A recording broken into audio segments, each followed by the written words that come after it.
We return now to our coverage of Winter Soldier. The term Winter Soldier is a play on Thomas Paine's words in 1776 when he spoke of the Sunshine Patriot and summertime soldiers who deserted at Valley Forge. These are the voices of Winter Soldiers. My name is Jason Washburn. I was a corporal in the United States Marine Corps, in which I served 4 years. I did 3 tours in Iraq. My first 2 tours were with the 1st Battalion, 4th Marines, Charlie Company, and my third tour was with 3rd Battalion, 1st Marines Weapon Company. I was in the initial invasion, and eventually after the invasion was done, we settled down in Al-Hila. This was in 03. From 04 to 05, I was in Najaf, and from 05 to 06, I was in Haditha. During the course of my 3 tours, the rules of engagement changed a lot. It seemed like every time we turned around, we had different rules of engagement, and they told us the reasons they were changing them was because it depended on the climate of the area at the time, what the threat level was deemed to be, and the higher the threat level was, the more viciously we were permitted and expected to respond. And for example, during the invasion, we were told to use target identification before engaging with anyone, but if the town or the city that we were approaching was a known threat, if the unit that went through the area before we did took a high number of casualties, we were basically we were allowed to shoot whatever we wanted. It was deemed to be a free fire zone.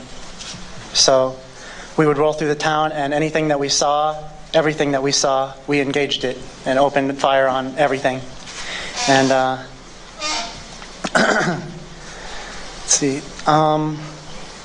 And there was really, there was really no rule governing the amount of force we were allowed to use on targets during the invasion. I remember one woman was walking by, and she was carrying a huge bag, and she looked like she was heading towards us. So we lit her up with the Mark 19, which is an automatic grenade launcher. And when the dust settled, we realized that the bag was only full of groceries. And she had been trying to bring us food, and we blew her to pieces for it. After the invasion ended and Bush declared mission accomplished, the rules changed pretty drastically. Instead of actually firing, we used a lot of,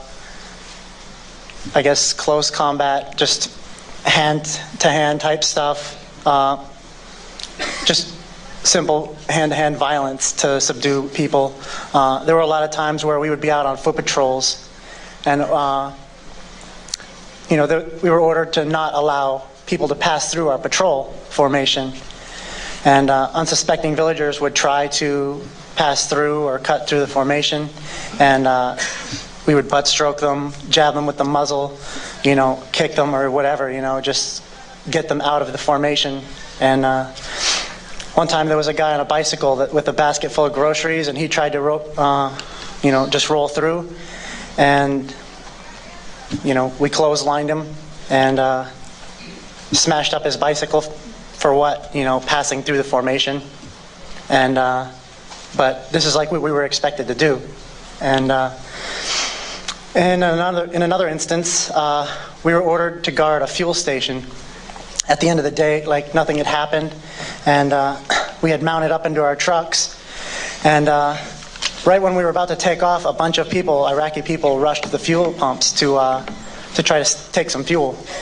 And our squad leader called it in, and the response was over the radio was, "What do you think we want you to do? Go F them up." Obviously, in more colorful, language, but so we jumped off the trucks and charged at the Iraqis, and we really beat the hell out of them, and with rifles, fists, feet, everything else that we had available. So once they had either fled or were broken and bleeding, unconscious on the ground, we mounted back up in our trucks and left. We were never told to detain anyone there or, question anyone. just mess them up, you know. And most of the innocents that I actually saw get killed were behind the wheel of a vehicle, usually a taxi driver. I've been present for almost a dozen of those types of people that got killed just driving. During my third deployment, there was a rule in place where all Iraqi traffic had to pull off of the road to let military convoys pass by. If they didn't comply, or somebody got back on the road too early, they would get shot up. If they approached a checkpoint too fast or too recklessly, they would get shot up.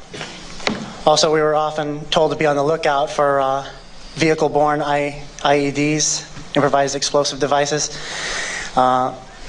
matching the description of every taxi in Iraq. You know, be on the lookout for a car that has orange panel doors and front that's white, or vice versa. And it's like every taxi in Iraq, that's exactly what it looks like. And those are the cars that we're supposed to be looking out for that could be, VBIEDs. And so quite a few of those guys got shot up just because their car looked like what we were told to look out for. In another instance, it was actually a mayor of a town in our AO near Haditha that got shot. Our command showed us pictures from the incident. They had gathered the whole company together, and they were showing pictures of all of this, what everything looked like, and pointed out the reason that they did this was because there was a really nice tight shot group in the windshield, and he announced to the company that this is what good Marine shooting looks like. And that was the mayor of the town. And it was actually my squad that was after that tasked with going to apologize to the family and pay reparations. But it was kind of like, basically all we did was go there and, give them some money and then leave. And, oh well, is, the way, it seemed they wanted us to apologize to them. It was really a joke.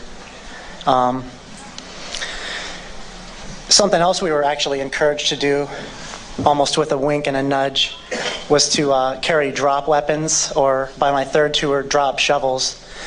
What that basically is we would carry these weapons or shovels with us because in case we accidentally did shoot a civilian, we could just toss the weapon on the body and make them look like they were an insurgent.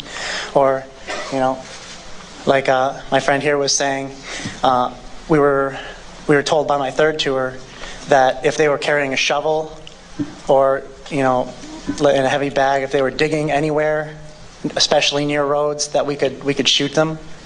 And so we actually carried these, tools and weapons in our vehicles in case we accidentally shot an innocent civilian, and we could just toss it on there and be like, well, he was digging. I was within the rules of engagement. And this was commonly encouraged, but only behind closed doors. It wasn't obviously a public announcement that they would make. Yeah, it was pretty common. Corporal Jason Washburn speaking at Winter Soldier this weekend in Silver Spring, Maryland.